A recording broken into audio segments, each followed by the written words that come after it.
I am actually going to go on YouTube from another page just to make sure you guys can hear me because um I recorded content yesterday and the day before, and then my team was like, yeah, we can't hear anything. So I want to make sure that you guys can hear me. So let me just go. All right.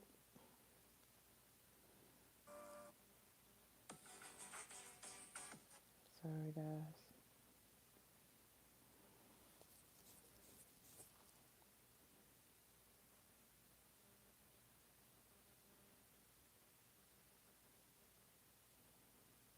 Okay.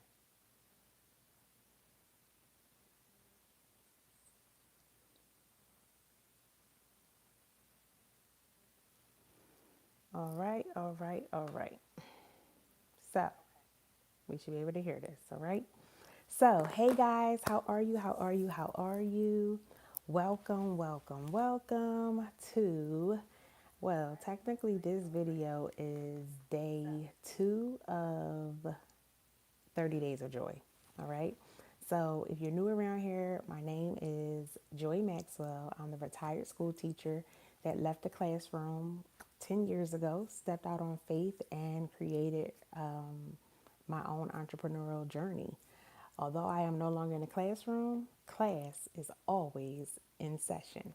And so I wanted to come on today and just talk to you guys, right? I want to just share some of this joy, some of this love, some of this peace that God has given me.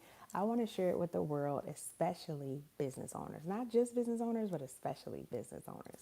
And so today's topic or title is, if you get what you prayed for, would you be ready?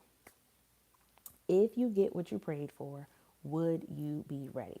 And so I am going to, and this is my handy dandy chair that I'm in, and I have a bunch of pillows in my handy dandy chair. But anyway, um, and so there's something that's been buzzing around the internet for the last couple of days, and sometimes when stuff is going on, I don't know who these people are talking about because I've never heard these people before. However, I'm a researcher, right? A little inquisitive. So I'll just go and search, see who the person is, see what the buzz is really all about.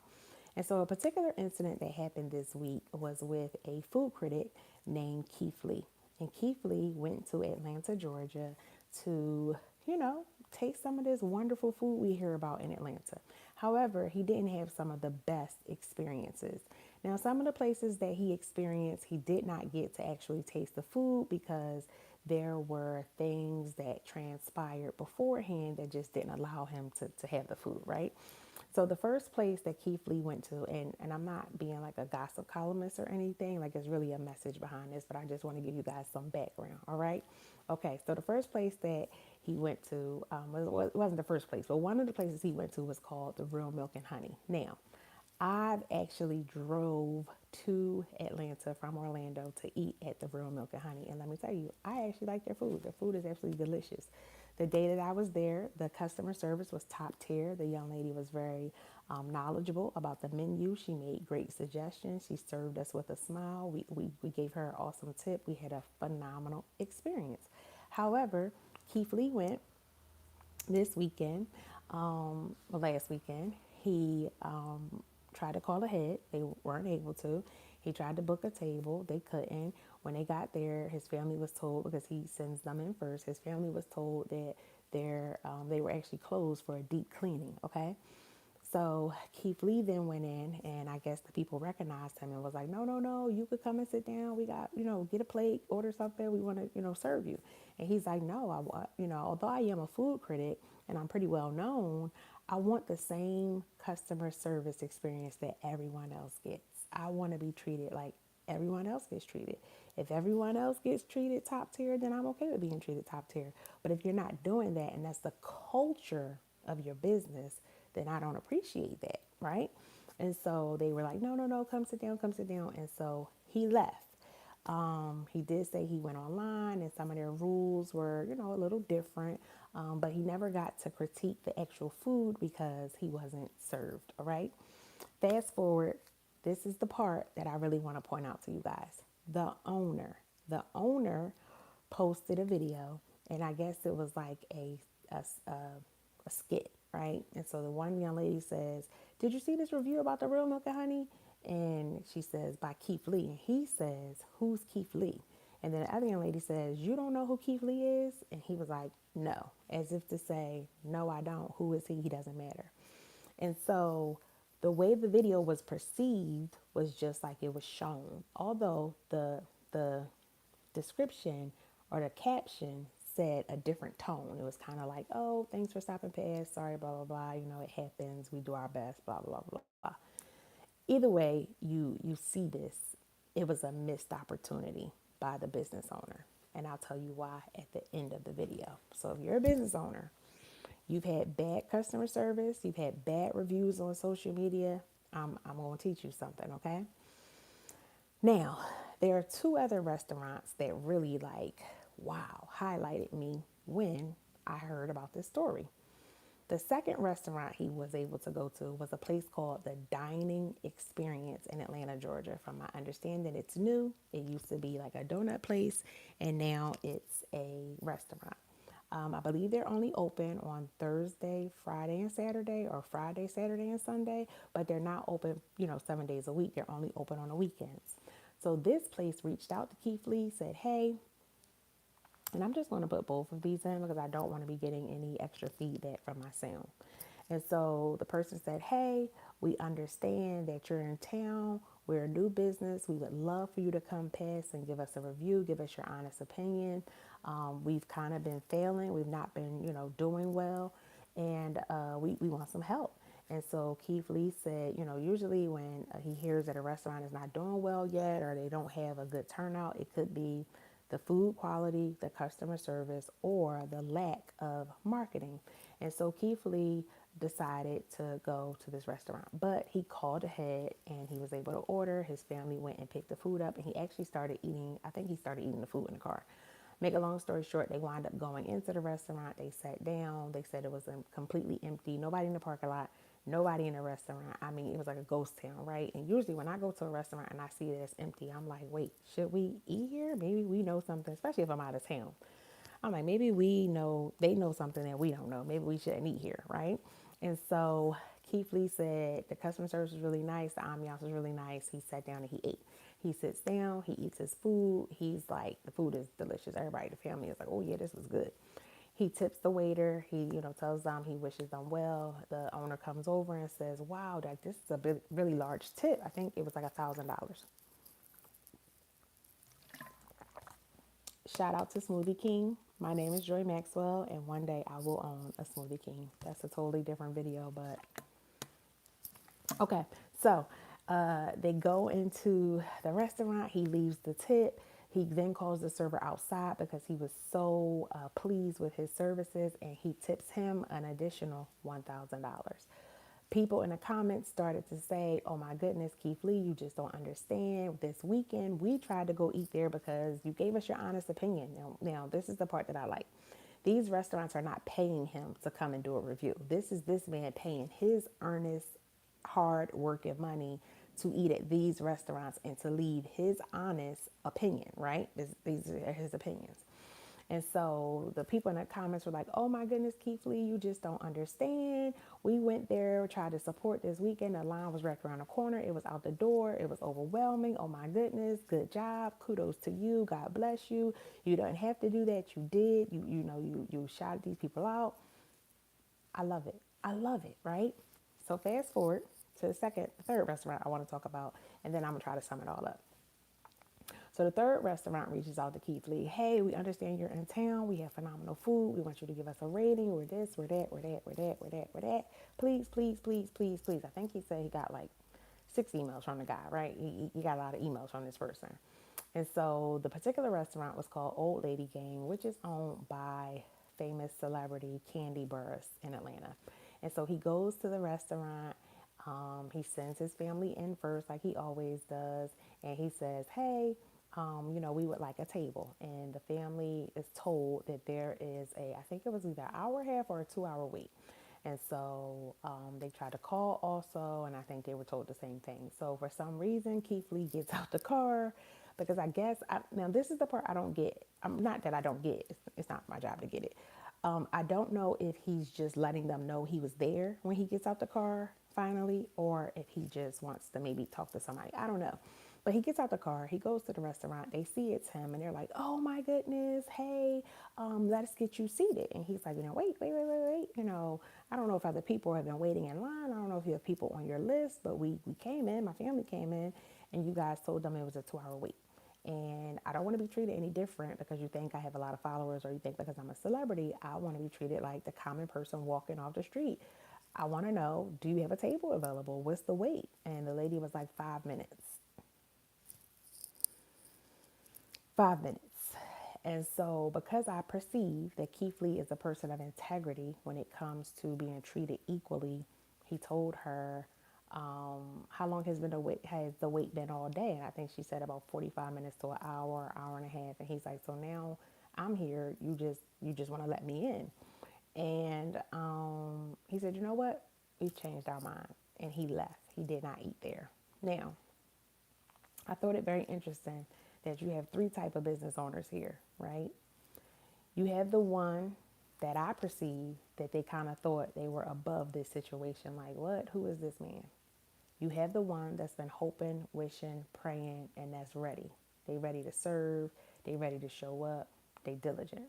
Then you have the one that got what they asked for, but they fumbled the bag.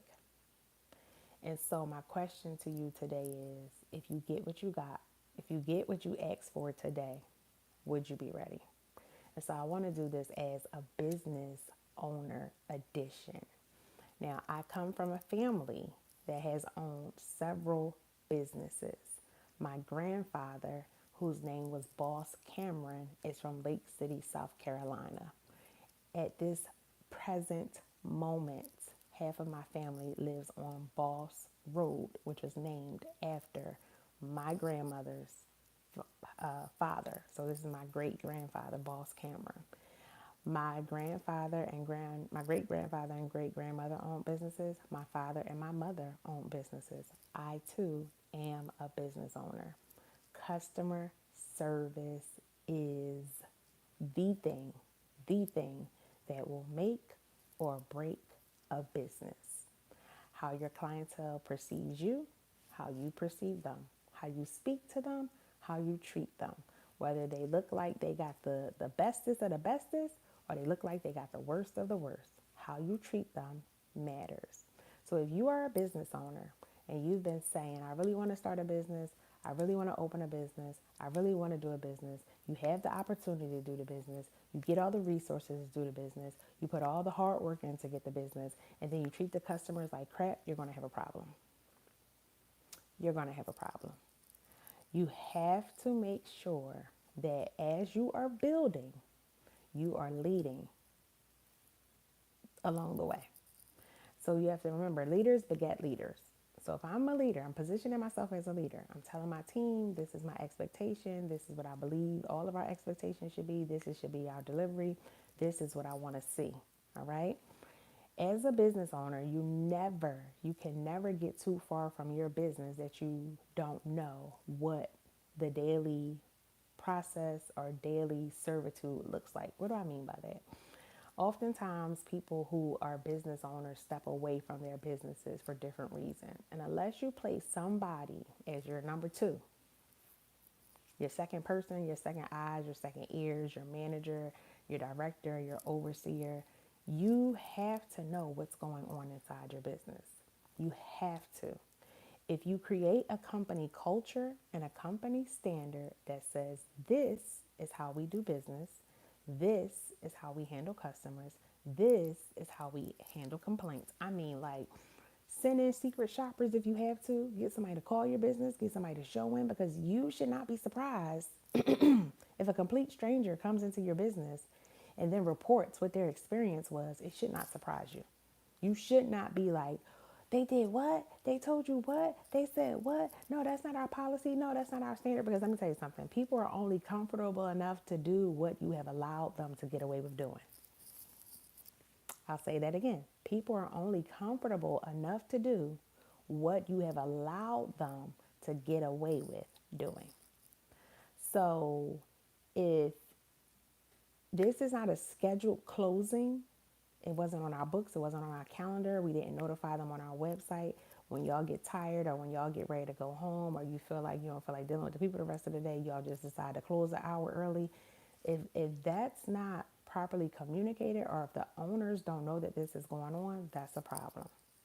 If you know that it's been a busy day, you got a lot of customers in, and you know letting everybody chill, sit down, lollygag, they finished eating, they still congregating, they still talking, and you don't have a system in place for reminding people, we appreciate you, we want your meal to digest, but there is a 15-minute limit, 20-minute limit after the bill has been paid.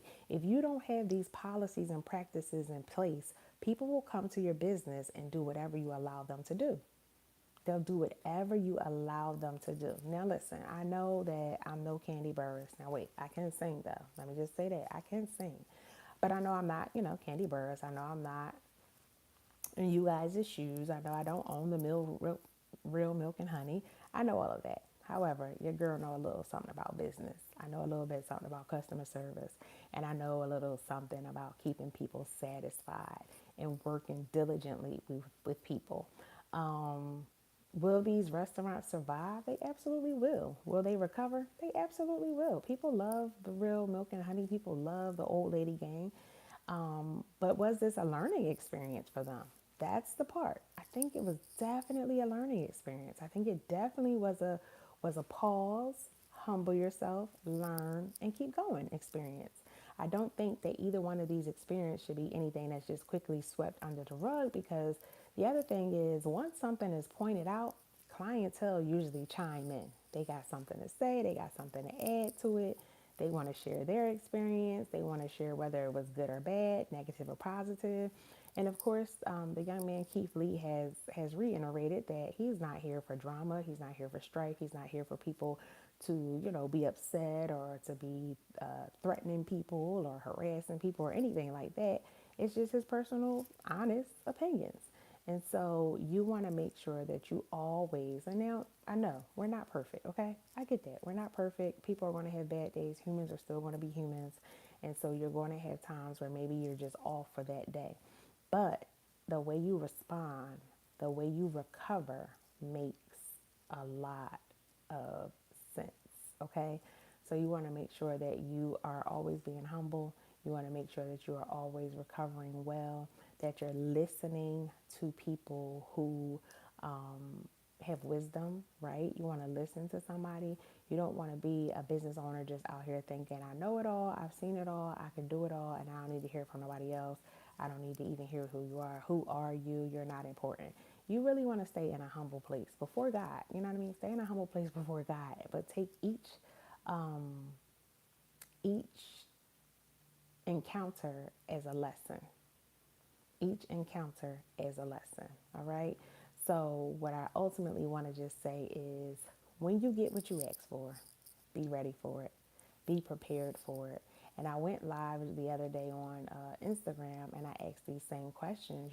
Some people are new to business and they're like, man, I just need 20 customers to come in. I just need 20 enrollments for my childcare business.